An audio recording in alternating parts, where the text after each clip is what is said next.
Hi friends, இன்றைக்கி நம்ம சேனலில் எங்கள் ஊர் ஸ்டைல், அதாவது சத்தியமங்கலம் ஏரியாவில் எப்படி காரப்பொரி செய்வோம் அப்படிங்கிறத உங்கள் கூட ஷேர் பண்ணியிருக்கேன். மறக்காமல் வீடியோ ஃபுல்லாக பாருங்கள். இப்போ இதை செய்கிறதுக்காக நான் இங்கே கோகோனட் ஆயில், அதாவது தேங்காய் எண்ணெய் இருக்குது இல்லைங்களா, அது வந்து ஒரு 5 டேபிள் ஸ்பூன் அளவுக்கு விட்டுருக்கேன். எண்ணெய் நல்லா காஞ்ச பின்னாடி கடுகு ஒரு அரை ஸ்பூன் போல் ஆட் பண்ணிக்கிறேங்க. ஸோ நல்லா கடுகு பொரியட்டும். எங்கள் ஊர் ஸ்டைலில் வந்து பார்த்திங்க அப்படின்னா தேங்காய் எண்ணெயில் காரப்பொரி செய்கிறது தான் ஸ்பெஷலே கூட. இப்போ இது நல்லா கடுகு வெடித்த பின்னாடி இது கூட 2 கட்டி அளவுக்கு பூண்டு இருக்குது இல்லைங்களா, அதை வந்து உரித்து தட்டி ஆட் பண்ணியிருக்கேங்க. ஸோ எண்ணெயிலேயே நீங்கள் இனிஷியலாகவே பூண்டு போட்டிங்க அப்படின்னா அது நல்லா பொரிஞ்சிடும். அப்படி இல்லைன்னா கொஞ்சம் ஜவங்குன்னு இருந்த மாதிரி இருக்குங்க. ஸோ அது நல்லா பொரிஞ்சாச்சு நல்லா. இப்போ இது கூட 100 கிராம் அளவுக்கு வறுத்த நிலக்கடலை தாங்க, அதை ஆட் பண்ணியிருக்கேன். ஸோ இது ஜஸ்ட் இது கூட மட்டும் ஃப்ரை ஆனால் போதும். ஸோ இப்போ இதை நல்லா வறுத்துக்கலாம். இது கூடவே இப்போ அடுத்ததாக பொட்டுக்கடலை இருக்குது இல்லைங்களா, அது வந்து ஒரு 50 கிராம் போல் ஆட் பண்ணிக்கிறேங்க. நிலக்கடலை அதிகமாக இருந்தால் தான் டேஸ்ட்டு நல்லாயிருக்கும். பொட்டுக்கடலை கொஞ்சம் குறைச்சலாக ஆட் பண்ணிட்டீங்கன்னா போதுங்க. இப்போ சேர்த்துட்டு இதை நல்லா மிக்ஸ் பண்ணிடலாம். சிலர் வந்து பார்த்திங்கன்னா வரமிளகாய் கருவேப்பிலை இனிஷியலாக போட்டுட்டு அதுக்கப்புறமா பூண்டு சேர்ப்பாங்க.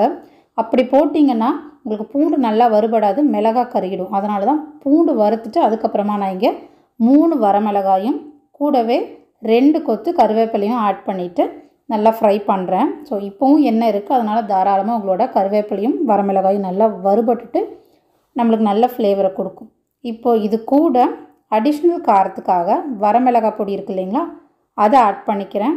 கிராமத்து சைட்லலாம் பார்த்திங்க அப்படின்னா வீட்டிலே குழம்பு மிளகாய் பொடி செஞ்சு வச்சுருப்பாங்க, நீங்கள் அதை கூட ஆட் பண்ணிக்கலாம். அது வந்து ஒரு அரை ஸ்பூன் அளவுக்கும் 1/4 ஸ்பூன் அளவுக்கு மஞ்சள் பொடியும் ஆட் பண்ணிட்டேங்க. சேர்த்துட்டு இதை நல்லா மிக்ஸ் பண்ணிடலாம். அடுப்பை சிம்மில் வச்சுருங்க, இல்லை அப்படின்னா மிளகாத்தூளும் மஞ்சள் பொடியும் ஆட் பண்ணும்போது கருகிரும். ஸோ அதனால் சிம்மில் அடுப்பை வச்சுட்டு இதெல்லாம் சேர்த்துட்டு இந்த மாதிரி எல்லாத்தையும் நல்லா மிக்ஸ் பண்ணி விட்டுடலாம். இது வந்து பார்த்திங்க அப்படின்னா ஒரு பக்கா உப்பு பொரிக்கான அளவு. இதில் நம்ம எதுவுமே உப்பு ஆட் பண்ணலை. உப்பு பொரி அப்படின்னா அதுலேயே உப்பு ஆட் பண்ணியிருப்பாங்க, உப்பு இல்லாத பொரியும் இருக்குது. இப்போ வந்து நம்ம பொரியை ஆட் பண்ணிடலாங்க. பாருங்கள், சூப்பராக ஆட் பண்ணியாச்சு. இதை அப்படியே கலந்து விட வேண்டியது தாங்க.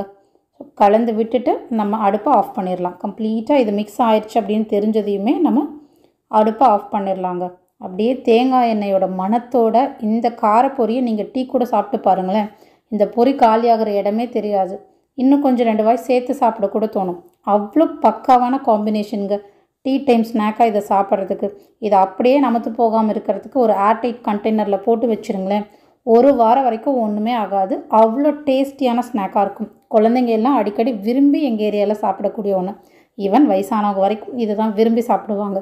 நீங்களும் மறக்காமல் இதை ட்ரை பண்ணி பாருங்கள், உங்களுக்கும் பிடிக்கும். கண்டிப்பாக வீடியோ பிடிச்சிருந்தா சேனலை சப்ஸ்கிரைப் பண்ணிவிடுங்க. தேங்க்யூ ஃபார் வாட்சிங்.